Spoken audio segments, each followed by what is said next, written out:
Hi dear friends, welcome all of you to the class of Cleidocranial dysplasia and ectodermal dysplasia.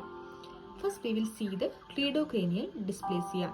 As the name suggests, Cleido means clavicle, cranium means skull, dysplasia means abnormal growth. So the abnormal growth of the clavicular bone or the skull, that is the definition of cleidocranial dysplasia, whereas ectodermal dysplasia is also the abnormal growth of the ectodermal structures of the body.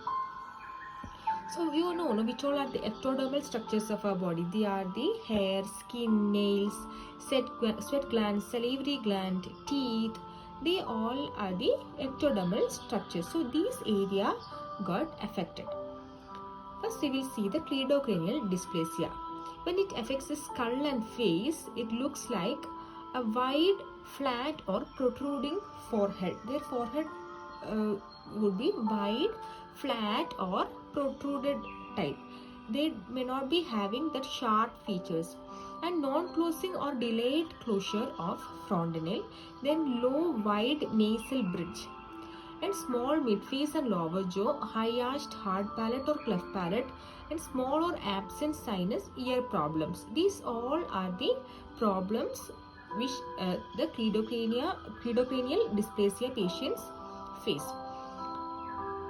Then the teeth. So this is the area where we get a lot of confusion, because cleidocranial dysplasia affects the teeth, also the ectodermal dysplasia affects the teeth. So it is little bit confusing, but you can see the difference from this chart. First, if the cleidocranial dysplasia, the baby teeth do not come on thereon. If the baby teeth comes, then the retention of the primary teeth and delayed eruption of permanent teeth, and impacted adult teeth and supernumerary teeth. So there are lot of teeth will be there in their mouth, because but the teeth would be the primary teeth and the permanent teeth will be very less, and most of them are impacted too. So the teeth would be there. There are lot of teeth in their mouth. So that is the feature of cleidocranial dysplasia. Whereas in ectodermal dysplasia, the teeth would be very less, maybe hypodontia or anodontia. So that is the major difference. In this kind of patient, ectodermal dysplasia patients, they may not be having lot of teeth in their mouth. So they may need denture or implants. So that is the main difference. Then this cleidocranial dysplasia, lot of supernumerary teeth will be there. I told you, there are more teeth will be there in their mouth. So supernumerary teeth is also there. But in ectodermal dysplasia, if the teeth is there, that too the malformed rudimentary or peg teeth. So we can easily find out when we look to their teeth. Their teeth would be peg shape. Say if you see the thumbnail of my video, in that you can see the teeth is peg shape, and that normal proper teeth structure won't be there, and the enamel would be defective. Like that is the feature of ectodermal dysplasia patients' teeth. So that is a major difference.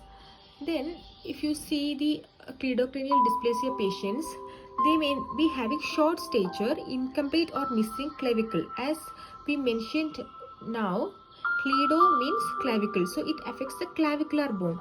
So they may not be having clavicular bone or incomplete clavicular bone. So that is the difference. Then short fingers, narrow chest, because they don't have clavicular bone, no? So the chest will be narrow, and extra or missing ribs, scoliosis, osteoporosis, sleep apnea. These all are the other features of cleidocranial dysplasia.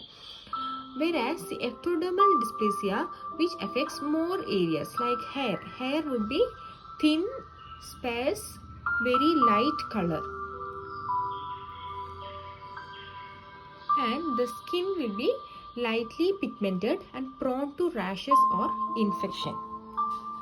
Then their nails will be thick, abnormally shaped, discolored, slow growing, and it will be very brittle too.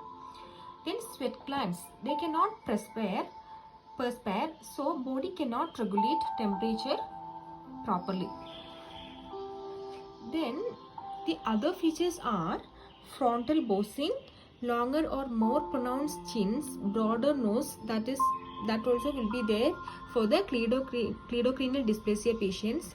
Then sunken cheeks, wrinkled hyperpigmented periorbital skin, then thick everted protuberant lips. These are the other features of ectodermal dysplasia. Now you can clearly see the difference.